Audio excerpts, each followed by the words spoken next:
Hello, welcome to Carton Blue. My name is Dan Rowlands and I'm joined here by John Townley to talk about a second signing for Aston Villa following Youri Tielemans through the door is Pau Torres from Villarreal in a deal reported to be around £31 million.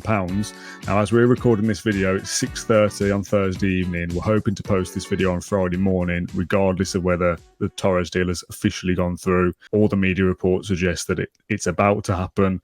But the club, as of right now, haven't confirmed it themselves. There's no pictures of him in the shirt or anything, but John, it's going to happen, isn't it? So we're here to talk about it and react to it and see where Torres fits into the Emery system. And before we get into all that, how are you? You excited by this one? I am now. I've had like half an hour to kind of gather my thoughts about it because it's just been full on today about loads of things. UEFA, Kessler Hayden's gone out on loan to Plymouth, and then Pau Torres should be completed in a matter of days, if not before. So everything's agreed, personal terms, and the deal itself, we just need to get the medical done. And for Torres to actually sign his contract, and then we have one of the best defenders that played in La Liga last season and a player that Emery knows really well. I'd argue probably one of the best signings we've made in our modern history. Wow, okay, that is a big statement behind Kamara potentially, as in terms of recent history. Honestly, he'd be the one that stands out. Torres is a brilliant centre back and someone that, as you say, to get for no more than £35 million. Obviously, obviously he had 12 months left on his deal at Villarreal, but yeah, even so, fantastic business. Yeah, I don't know where he ranks in terms of centre backs across Europe, but in La Liga specifically, certainly one of the best last season. And you'll have some stats later on to back that up. Massive Champions League interest over the last couple of years. Was linked with Man United. This summer linked with Bayern Munich. So, I mean, if you looked up statement of intent in the dictionary, there'd be a picture of Unai Emery and Pau Torres stood next to each other at Bodymore Heath. I don't know how I'll describe this in a way that doesn't make me sound silly, but when a club gets a takeover like Newcastle or Man City 12 years ago, whenever it was, and they make one of their first kind of big signings and you go, oh, that's them, like approaching a new era, like Robinho from Man City. This is the one I think of when I was growing up, like, oh, they've signed an exciting player out of nowhere. We're not in the beginning of a takeover. NSWE came in 5 years ago, but it feels like we're in a new era here, and this signing specifically feels like one that will make others kind of sit up and take notice of, like, wow, Aston Villa managed to attract him like that. Where did that come from? Like they're a serious player, Villa, basically. Well, I'm hoping we'll look back on this or this window as a whole probably in 2-3 years' time and go, that was the beginning of something. Exactly that, and that's why I'm rating it as such a sort of a moment in time, I suppose, for Villa, as you say, because it's a new era. I suppose Alex Moreno started the Spanish Revolution as such, but then Pau Torres that's a name that every club in Europe would have been looking at or has tracked for multiple years, and we've obviously been one of them. And then when Emery comes through the door, having already worked with him, Monchi's just come aboard as well. So it all sort of fell in our lap in a way to get a player of this quality, and you're hoping that as the summer goes on that we can conclude similar deals and moving forwards too, because this is the pool that Emery has over in Spain. I don't think we quite realised it when we appointed him, and I know we were all really happy about it, and we mentioned things like this about how Emery can attract another calibre of player. He's worshipped as a top coach, a top manager in Spain and across Europe. It was just that spell in Arsenal, but in Spain and other places, he is regarded as he is regarded now by Villa fans. So for the players he must have worked with, their feelings towards him can't be any different. So it's no surprise that Pau Torres, after he joined Villarreal at 5 years old and has rejected Tottenham, he's rejected other clubs as well. So it had to be the right project for him. And we go on about Villa's ambitions and exciting plans, but to have Emery at the helm, that changes it for me. And this is proof of that, basically. This isn't a player that's over the hill at 30 or is showing signs of progressing. This is a player at 26 that's coming into the peak years of his career, going to be on what I presume will be a 5-year deal and up until 2028. And yeah, it's really exciting. And this, as you say, Dan, would probably be the first name, the first player that we're going to get through the door that is of that, that calibre that you look at and think, oh, Villa are serious now. Pau Torres is a Champions League level player, and he could have gone to a Champions League club this summer 100%. But I don't think you can underestimate the links with Unai Emery. Aston Villa in the Premier League and the wages they offer, and we want to pay that fee and all that. Kind of put that to one side. Newcastle could have paid that fee. Spurs could have paid the fee. Loads of other clubs in the Premier League could have.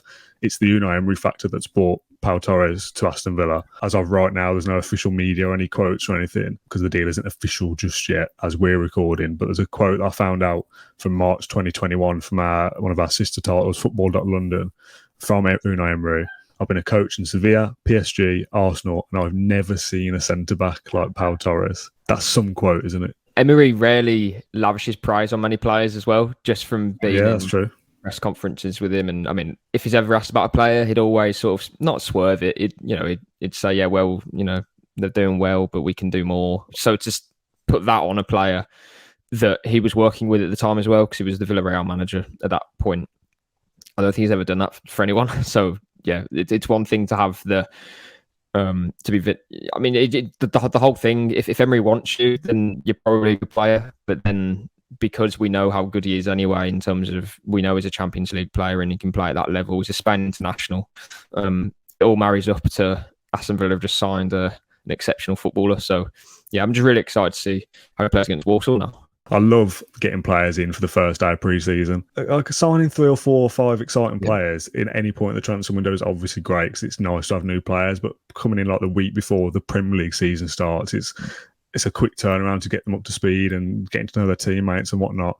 Pau Torres coming in on, as we said now, the 29th of June. We're going to talk about how he fits into the system and who plays on the left and all these kind of things in a sec, but there's time to work on that as well. So I love getting players in early doors, and I think obviously managers will all want to do that. It's just the domino effect of the transfer window to who goes where. We're going to do a follow-up podcast on Monday or Tuesday of next week with a Spanish expert and somebody who knows Villarreal very well, former colleague of ours, Jamie Kemble. I'm pretty sure he's a Villarreal fan, so I was scouring his Twitter and I just searched Jamie Kemble, Pau Torres.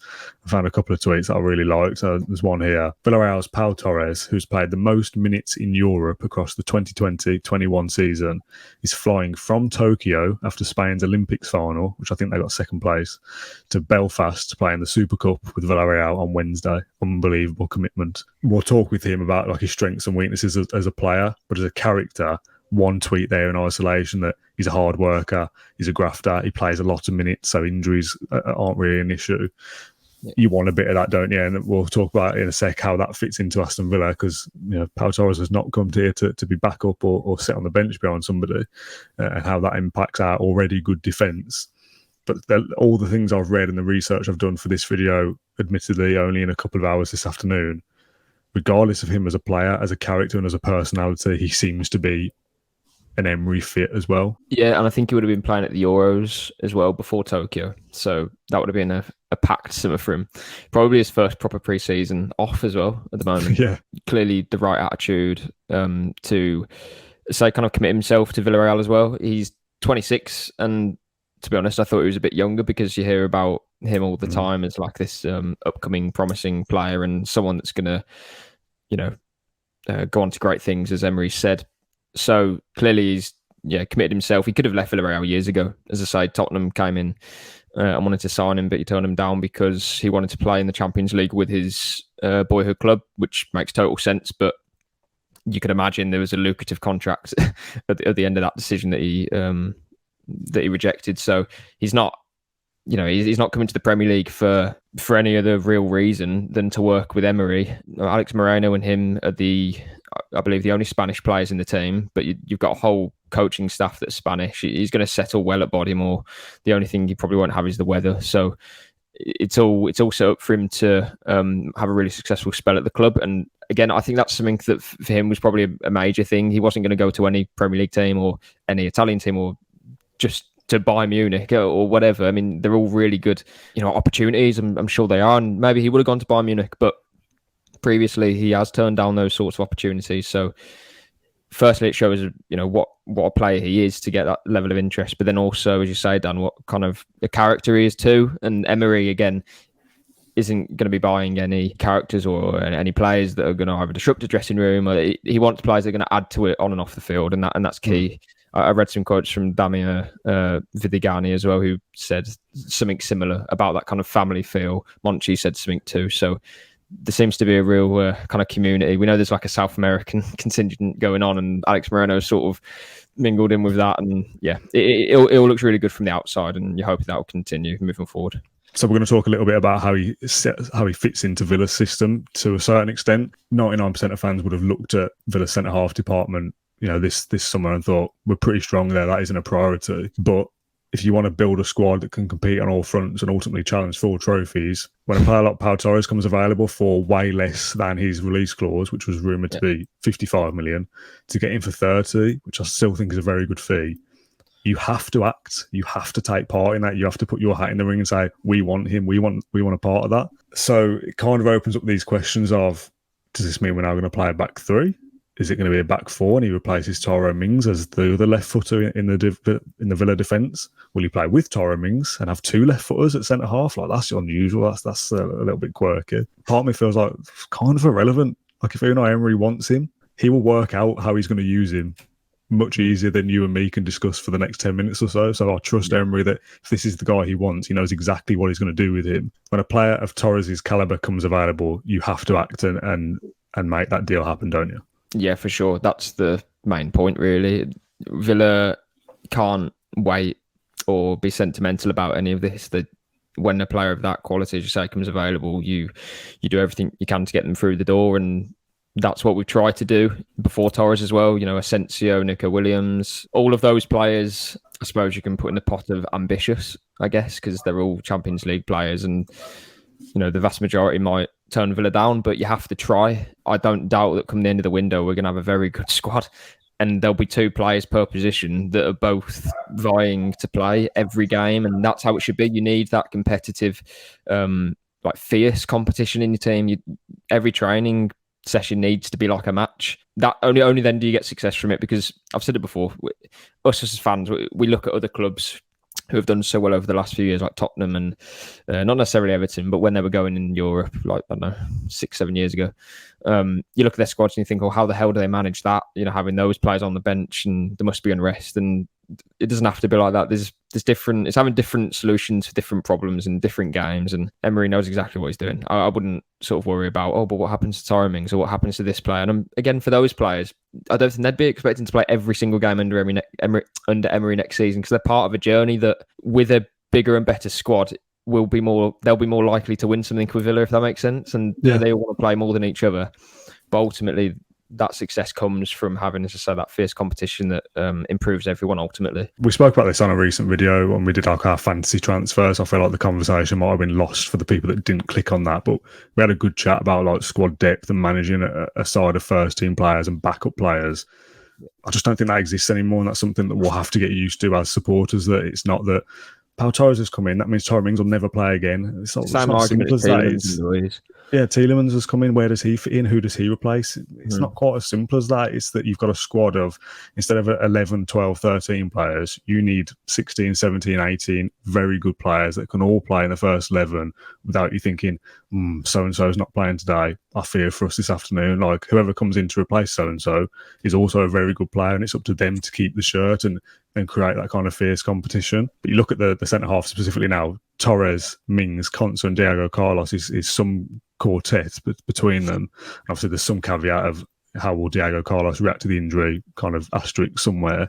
But the wider picture, that's a very good selection for Emery to pick from. I don't think will happen, but it gives you options. A back three now of Konsa / Carlos, Torres and Mings together, and one of Mings or Torres plays the central defensive role of the three. Moreno becomes a winger effectively. Signing players like this is not so much, like you said, sentimental. What does that mean for Tyrone Mings, or what does it mean for Ezri Konsa? They've been very good. Please play them. They're my favourite players. Why are they being replaced? And I get that, because I feel like that a little bit as well. But like I said, it's something we have to get used to. It's giving us a squad of 18, 19 very good players that will ultimately and hopefully go on to win silverware. And Tyrone Mings, yes, might not play 38 games in the Premier League next season for Aston Villa, but if he plays 20 and Villa finish fourth and win the FA Cup, I'm sure he'll be delighted with that. Yeah, I did a piece earlier, and there's going to be those debates now, but whatever role Tyrone Mings plays next season, it's going to be key. And that's where Villa are going now. You might only play half the games in that season, or start half of those games in that season. If we won a Conference League, or if we finished sixth, then you're part of that team, and that's what you want ultimately. So yeah, it's about having that competition. And again, I don't doubt that Emery's got a plan for it all. He's not just signing players because they're good. There's always a reason, and obviously we'll go on to it now. But I mean, I just think Torres, however you use him, all of a sudden Aston Villa have now got one of the best ball progressors as a centre back in Europe, and those are the facts. So Aston Villa, some of his stats are like a good midfielders. Yeah, and obviously playing from that deeper. I mean, obviously you're deeper as a centre back, but everything that we saw last season, you can absolutely understand why Torres would fit into that system and play very well. Yeah, but there is that question mark for me. I do see it in terms of if we're playing the same system as what we did last season. I'm not sure if Mings and Torres could play in the same team, because I think the build-up is so important for how Emery wants to play. And I know there is an argument of why can't you play two left-footers if you can play two right-footers. But I just think Emery wants everything so perfect. He wants a left footer on the left and a right footer on the right for that build-up. That's key, and we'll see how it goes. But again, there's a plan. And if that is the case, Mings will still play a lot of games, and again, will have a key role. He's one of the most important players at the club. We gave him a new contract. That would have been on Emery's call as well back in February. That's a vote of confidence. So that, again, there's no negatives in this for me at all. We've just signed one of the best, or a top centre-back, should we say. He's one of the best at what he does, so I'm really pleased with it. Just on Mings quickly, I don't really want to ask Jamie this if he's a Villarreal supporter, because he'll just go, Pau Torres is your best centre-half now. And I'm inclined to agree with him, to be honest. I'm preempting what he's going to say here, but the pedigree that Torres comes with, he is Villa's, on paper, best centre-half, so he has to play. So he will be ruthless enough to go, well, he's better than Tyrone Mings. So, of course, he replaces him. But as Villa fans, we're all very sentimental about Tyrone Mings, and he's been with us for these last 5 years and is a big part of where we are now. A few of the things I've read this afternoon of some of Torres' weaknesses, maybe aerial ability, set-piece defending, aggression, which are things that in the Premier League, kind of being a big and aggressive is a positive. Those attributes are things that Tyrone Mings is very good at. Yeah. So for me, I feel like you have to play Tyrone Mings for what he offers, and he makes up for Torres' weaknesses in a strange roundabout way. But I fully agree with what you're saying. If you're playing two centre-halves and you've got the build-up and the shape and the way you move the ball, having two left-footers, one of them is playing on the wrong side and the ball's coming to them on their right foot and having to make tackles on their right side, and it's unnatural, isn't it? And I don't know, it's a strange one. It's something that we'll only see with time. The more we start to talk about it, Konsa and Mings in the middle and Torres on the left of a back three, with Moreno bombing on massively high, a new right back on Matty Cash bombing on down the right-hand side. Konsa can obviously push over to the right, Mings can push to the left. Luiz and Kamara are still your pivot players. Ollie Watkins is up there. That leaves two more of McGinn, Tielemans, Ramsey to kind of fit the other slots as it stands this afternoon. I can't come out of this podcast without going, this is a massive positive for Aston Villa. I don't really care about the headaches, as I said at the start, but what it means for Tyrone Mings, what it means for Ezri Konsa, what it means for the system, and that means that we don't play a second striker anymore, so Buendia doesn't have a role now. All of that's largely irrelevant. Pau Torres is an Aston Villa player, and he's a very, very good footballer, and he will make Aston Villa better. And hopefully, like I've said many times, we will go on to win silverware with this group of players. So, yeah, massive, massive coup. Exactly that. I think the key for me is that for what you get in with Torres, and you mentioned they were Mings, Dan, they're not too far different in terms of what they bring, but there are things that would probably be noticeable. As you say, Mings defending set pieces, I think, is key. His physicality and his athleticism, his recovery speed, all of that is really important. But then you counter that with Villa want to be a possession-based team. It's, well, at least a team that controls the game, and for that you do need a bulk of the possession. And then what do you do with the possession? And that's where Torres has excelled. So in La Liga last season, he made 187 passes into the final third, which was seventh most of any player in the division, which is a lot to do that into the final third from centre-back. And again, progressive passes, 10th most in La Liga last season, 5th most touches. So that sums him up, really. It's a player that gets on the ball from deep, can progress it well. And Mings, I think, was very good at controlling it in terms of being safe with his passes and being accurate and keeping the ball. And I think that was brilliant, because then you give it to Luiz, who can then play that killer pass. And so that's not really an issue, but it's just that, I don't know, Torres would do it.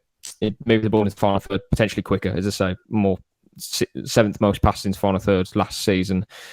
His progressive carrying distance as well was the 3rd most in Europe. So taking the ball from one space to the other, moving it forward over 7,600 yards. He did that last season, and only 2 more players in Europe's top 5 leagues moved the ball over more distance. And Mings did that a lot in the Premier League as well. I think he was the 10th highest ranked in that particular stat. For Mings, again, he's capable of doing that to a different level, to a lower level.